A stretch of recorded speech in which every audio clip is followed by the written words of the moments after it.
Shalom, my friends. Here is Rabbi Yitzchok Tiechtel once again from Chabad of Nashville to share with you my thought for the week. Just recently, I returned from a very special trip to visiting our children and grandchildren in Singer Island, Florida.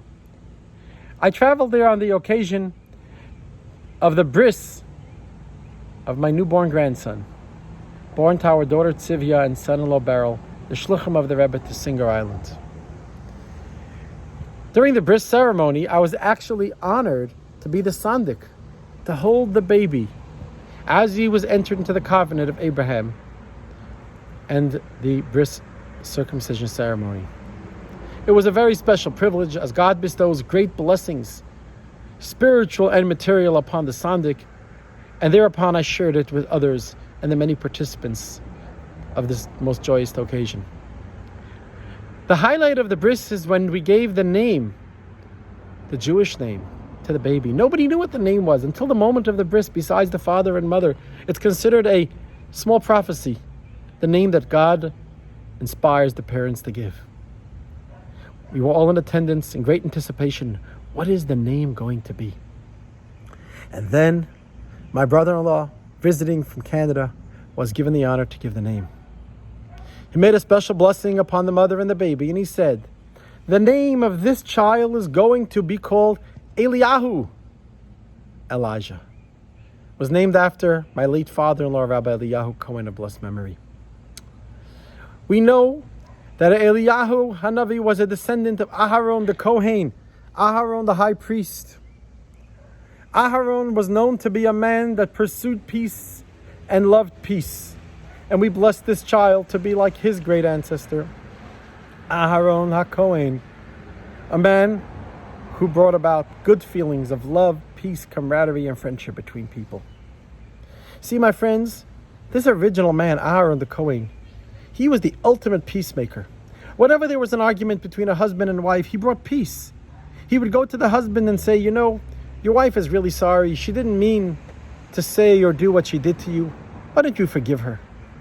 And then he would go to the husband and say, your wife is such a good woman. She loves you. Just go home and forgive her. And he would say all these wonderful things to each side about the other side. And the next time they saw each other, they were good friends. And the same he did when two people, business people or friends, had an argument. He would go from one side to the other and tell each side how special their friends are and how much they love them, how they care about them, and they appreciate them. And the next time they saw each other, they were good friends. And that's why Aaron was called a man that pursues peace, a man that loves peace. Now, this man, Aaron the Kohen, he actually passed away during this week, several thousand years ago. He passed away during the first week of Av. This is the week that we mourn the destruction of the Holy Temple. As you know, this Saturday night and Sunday is Tisha B'Av, the 9th of Av, a day.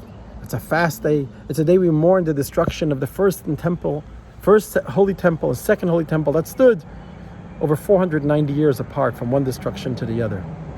And the reason the temple was destroyed, one of the main reasons, because of baseless hatred. People couldn't get along. You see, what Aharon did was brought peace between people. What the temple was all about during that time, people didn't get along with each other. The rabbis ask a question.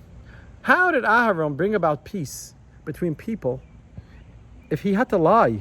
If he had to say that the other party really appreciates you, that your wife appreciates you, or your husband appreciates you, your friend is sorry. If they weren't really sorry or they didn't really appreciate the other person, how did he make up a story? And the answer is, my friends, Aharon knew that if one person hates the other, it's not that the person hates the other person. There was something that got in the way of that relationship that bothered the other person. So they didn't hate the person. They didn't like what that person did. But in essence, the husband loves the wife and the wife loves the husband and the friend loves the friend and so on and so forth. We just have to deal with the issue that was on hand that got in the way of the relationship. So Aaron didn't really lie. He said the other person appreciates you and loves you. That's true. But sometimes we need to deal with the issue that's there in the way and peel that away and focus to what's really deep inside of every person is we love each other, we care about each other. Yet the people during the time of the Holy Temple didn't take that message to heart, and that's what brought about the destruction of the Holy Temple. So it is at this time of the year, during the week that we mourn the destruction of the Holy Temple, is for us to stop and think how we can take Aharon's message to heart and to look at the people that we are with, our spouses, our children, our family, our friends, our community. And if there's anyone out there that rubs us the wrong way, that we don't see eye to eye with, let us try with those people specifically, dig a little bit deeper and find what is the thing about that person that I really could like. And let's not let the issue that's there between us bring about negative feelings or hatred. Show kindness to that person, because when you show kindness to someone and you don't feel kindness to, then you start loving them even more. There's a story about a husband that just didn't like his wife. His wife made him angry all the time. So he went to the rabbi and he said, "Rabbi, I just don't like my wife. She's been giving me a very, very hard time." And he said, "Rabbi, I want you to curse my wife, that she shouldn't live." The rabbi said, "What? This is what you want?" He goes, "Rabbi, this woman makes me miserable." So the rabbi said, "You know what?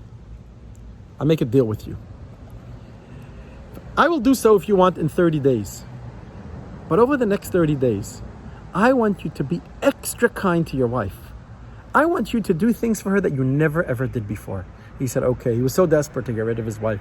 So he goes home that day, and on the way home, he actually buys flowers for his wife, which he never did before.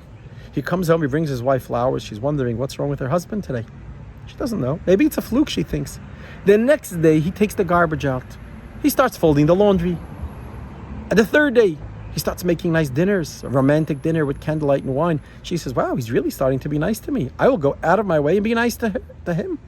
And she starts doing very nice things for him. And as time goes on, a week and two, they become best friends.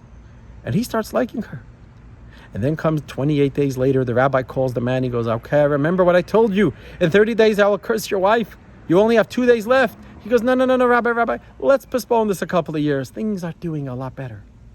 The rabbi smiled, because the rabbi knew that when this man is going to go out of his way to be extra kind to his wife, the person who he didn't despise. He despised some things about her, but he showed her love and he showed her kindness. And through that, the relationship grew and they became good friends again. My friends, we are now going into the 8th and 9th day of Av, the days of the year that are hard days. We remember sadness. We remember calamities that have befallen our people. But on Shabbat, the day before Tisha B'Av, it's a time not to be sad. It's a time that we're not allowed to mourn. It's a time to think about good days ahead that could still come. It's a Shabbat of vision. It's a time to think that even when times are hard, that we are going to bring out the best in the people around us, because we know eventually good things will come out of it all, personally and globally. And we pray for a time that the world is going to stop experiencing challenges and suffering, and we're only going to know of goodness and kindness, and the world will be filled with the knowledge of God as the oceans is covered by water. So I pray and I bless you all that on this Shabbat of vision, the Shabbat before Tisha B'Av, for us to stop for a moment and think of the vision that we pray for and hope for in our own relationships with our spouse, with our children. Try to focus on finding something good, being extra kind during this time of the year to our loved ones, to our family, to our friends in our community. And may we merit the time, as we say that these days will turn from sorrow and sadness to joy and happiness. Wishing you a Shabbat of shalom, of peace, a Shabbat of nachama, of comfort. And look forward to seeing you all very soon. Have a good Shabbos.